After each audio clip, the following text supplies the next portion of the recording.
Je suis donc heureuse de vous accueillir à Libreville à l'occasion de cet atelier régional de formation des formateurs à l'enquête harmonisée sur les conditions de vie de ménage, édition 2025-2026. C'est un moment crucial pour le renforcement des capacités statistiques de nos États, comme cela l'a été rappelé. Je voudrais donc, au nom du président de la République, son Excellence Brice Clotaire Oligui Nguema, chef de l'État et chef du gouvernement, vous souhaiter à tous la plus cordiale des bienvenues à Libreville, capitale d'un Gabon en pleine transformation, et j'espère que vous avez eu l'occasion de vous en rendre compte en traversant les différents quartiers. Je salue avec reconnaissance et amitié l'ensemble des délégations venues des pays membres de la CEMAC et de l'UEMOA, ainsi que nos partenaires de la Banque mondiale, d'Afristat et des institutions communautaires. Votre présence témoigne en effet de l'importance que nous accordons tous à la production statistique comme levier de développement. Mesdames et messieurs, il nous plaît de croire que le choix porté sur le Gabon pour abriter cette session de formation à ce moment précis de son histoire n'est pas fortuit. Il consacre non seulement notre engagement en faveur d'une gouvernance fondée sur l'évidence, mais aussi notre volonté d'inscrire la donnée fiable et de qualité au cœur du pilotage de l'action publique. Le développement que nous ambitionnons pour nos pays repose sur une seule exigence, celle de la vérité des faits, de la rigueur des chiffres et de la transparence dans l'évaluation. Nous avons donc conscience que derrière ces chiffres, il y a des vies humaines, il y a des femmes, des enfants et des jeunes gens qui attendent de meilleurs jours pour leur quotidien.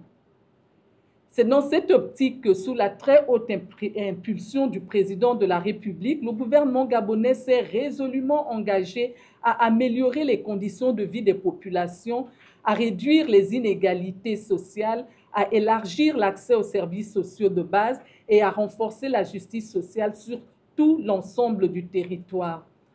L'importance de cette enquête a été présentée par les différents interlocuteurs qui m'ont précédé. Mais je pense qu'il est important de rappeler que cette vision volontariste se traduit notamment par des programmes ciblés de lutte contre la précarité, des investissements soutenus dans les infrastructures sociales, et là nous parlons d'éducation, de santé, de logement, eau, électricité. Il s'agit également d'un appui structurant à l'employabilité des femmes et des jeunes. Une orientation stratégique de l'investissement public vers les zones et secteurs à fort impact. Vous conviendrez avec moi que ces politiques publiques ne peuvent être efficaces que si elles sont éclairées par des données fiables, accessibles, actualisées et comparables dans le temps et dans l'espace. C'est là toute la pertinence de l'enquête harmonisée sur les conditions de vie des ménages que nous lançons aujourd'hui. Du moins la formation des formateurs. Elle nous permet en effet d'espérer disposer d'une photographie précise, harmonisée, cohérente des conditions de vie des populations dans nos différents pays. Elle nous donne les outils pour répondre à des questions fondamentales auxquelles aussi bien vous, statisticiens, experts techniques, que décideurs politiques s'opposent. Les trois principales sont: quel est le taux réel de la pauvreté? Quelle est l'accessibilité réelle des services sociaux de base? Quelles sont les inégalités à corriger et où doit-on les corriger?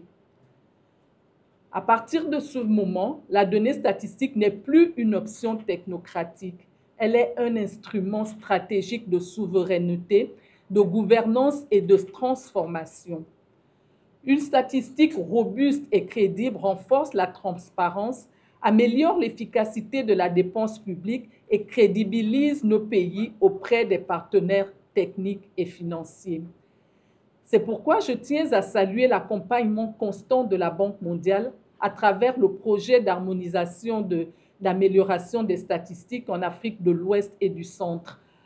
FASOAC en français, mais je crois qu'ISWACA en anglais est beaucoup plus facile à prononcer, n'est-ce pas? Ce projet témoigne donc d'une coopération fructueuse, durable et orientée vers l'impact. Je voudrais également saluer ici la synergie exemplaire avec la CEMAC et l'UEMOA. L'organisation conjointe de cet atelier symbolise une vision partagée de l'intégration régionale fondée sur des outils communs, des standards harmonisés et une ambition collective.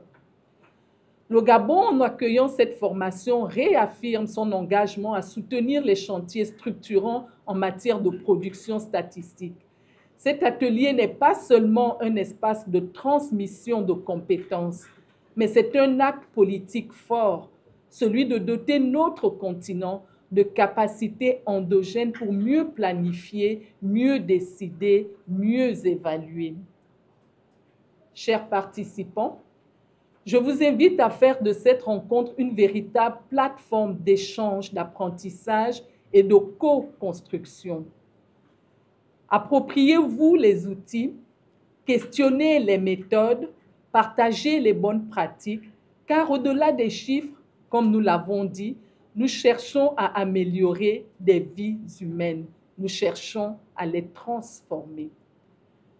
En conclusion, permettez-moi de réaffirmer avec force que la transformation de l'Afrique et celle du Gabon, y compris, je regarde le directeur général de la statistique du Gabon, passera par la donnée. Et cette transformation commence ici, avec vous et maintenant. Sur ce, je déclare officiellement ouvert l'atelier de formation de formateurs de l'enquête harmonisée sur les conditions de vie des ménages, édition 2025-2026. Vive la coopération régionale, vive l'intégration africaine au service du développement humain. Je vous remercie.